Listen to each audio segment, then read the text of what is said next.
Louisiana Beer Reviews, guest starring Elizabeth. And you picked Alaskan IPA for us to review today, Alaskan India Pale Ale.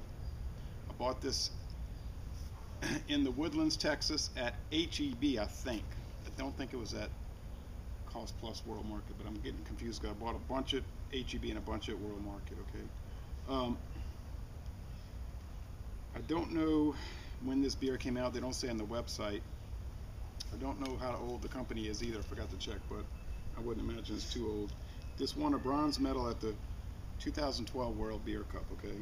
6.2% alcohol, so it's kind of strong. It has a 55 IBU, International Bitterness Unit, so it's on the bitter side. They use two-row and specialty barley malts and European and Pacific Northwest hops. Beer Advocate gives it a good score, but the bros, the two guys that run the site, they gave it exceptional. 72 out of 100 on Rate Beer, but only 41 out of 100 for the style. And an excellent score on the beer and me. I've never had it, okay? You've never had it, but you like the label. There's a guy surfing with the mountains in the background. Yep. And this is from Juneau, Alaska. Alaska is one of the 2 states I've never been to, but I would like to go there soon enough. What's the other one? Hawaii. Okay, a lot of smoke. Well, pretty good amount of smoke coming out, water vapor. Okay, and there's your little tasting glass, which I bought at Anheuser-Busch. Nice little glass, huh? Jay, you need Want to more? use the glass I got you for your birthday. Oh yeah, but I'm gonna do that. I'm gonna use that one.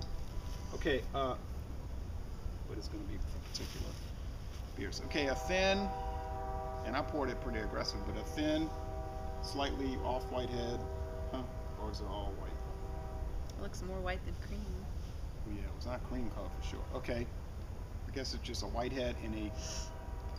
Can't say it's hazy because there's so much condensation out here. The humidity's going up, so it's but it's not a clear.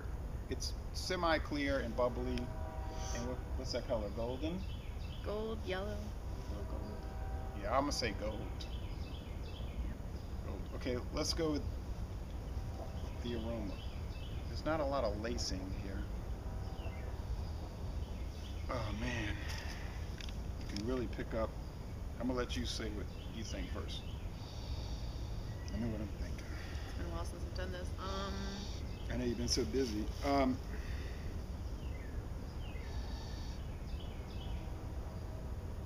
You can go first. I'm not really even getting. It's kind of sharp, but I'm not getting like any particular fruit or breadiness. I'm picking up grapefruit and some sweet bread. I would say like grapefruit and sweet white bread. I guess I could see the citrusness. Yeah. It's not super strong. It kind of whiffed away. You know, that it's not super strong like it was when I first poured it. You know, The head's being.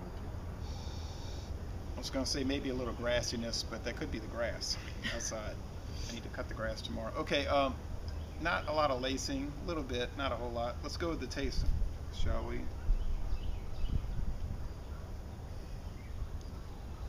Oh. Yeah. You really get that hops right up front. Those hops, the bitter kind of pine cone. It does kind of taste like grapefruit. Like, you know how grapefruit is really Bitter. strong and bitter, and yeah. Grapefruit, a little bit of the pith, you know, the white part, the pith. Some orange peel in here maybe. They don't put orange peel, but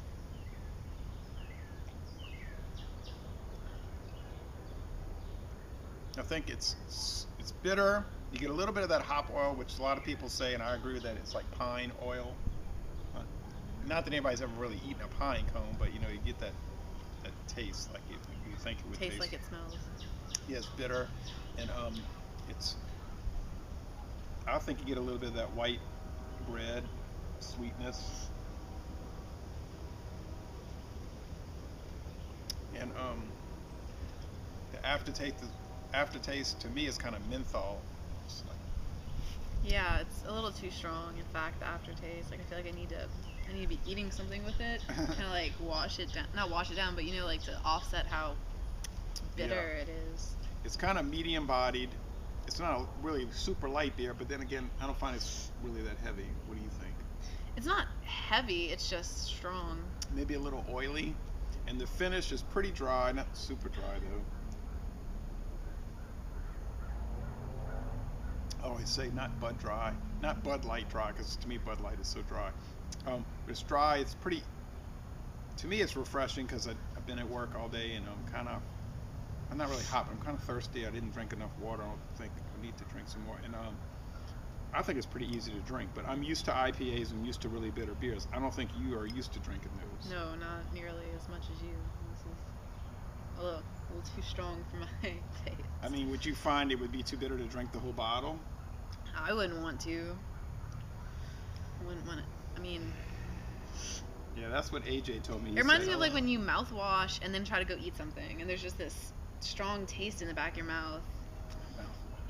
I told AJ there was a new beer coming out called a Mega Hopzilla, and he said, blah, because he knows it's going to be super hop. This is just like mildly hop. The Mega Hopzilla, this is a 55 IBU. That's going to be like 100. Ooh, I would so want to drink that. Excuse me. People like it. You know, they get into it. I'm going to give it, what do you rate it first? I'm going to let you rate it A, B, C, or D, or F. Undrinkable.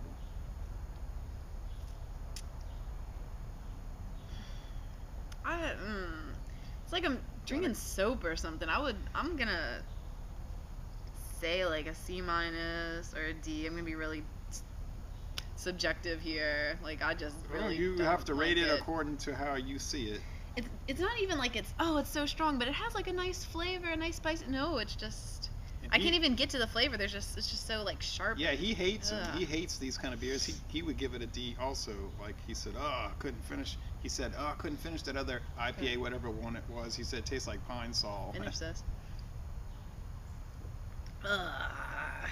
Yeah, I'm gonna give it a solid A. Whew. I think it's most excellent, but I like India Pale Ales. And the reason they used to put so many hops in these, they call them India Pale Ales, to tell you this real fast, because back in the 1800s, they would ship ale from England to Russia, all right? Mhm. But they didn't have refrigeration back then, so it would go bad. You know, it would get flat or bad. It wouldn't keep. And they didn't know about pasteurization. So they found out when they put a mega amount of hops in there, the beer wouldn't go bad. It was like a preservative. Mhm. So then that style was formed, India Pale Ale. They got pale ales in England. They're not bitter. But the India Pale Ale were the bitter ales, okay? Yeah, they were sweet like the English ales and medium body and everything we said, but they were the super. But the English beers are nothing like this. These are American India Pale Ales. What they did was they took the British version, which was slightly hoppy, slightly bitter, and they just like went berserk with it. So you get these American IPAs, they're like way more bitter than an English IPA, okay? Okay. So just to let you know, if you had an English IPA, you might find it was acceptable. But anyway, whatever the case, you're saying D, bad. I'm saying A, most excellent. That's the way it goes. People have different opinions. Okay, so if you did cereal reviews, people would have different opinions about Cocoa Pebbles and whatnot, you know. So anyway, les bon temps roulé. This is a most excellent beer, or in your opinion, a very bad beer, or a bad beer. And I'm gonna end this review by saying, y'all come on down to southeastern Louisiana.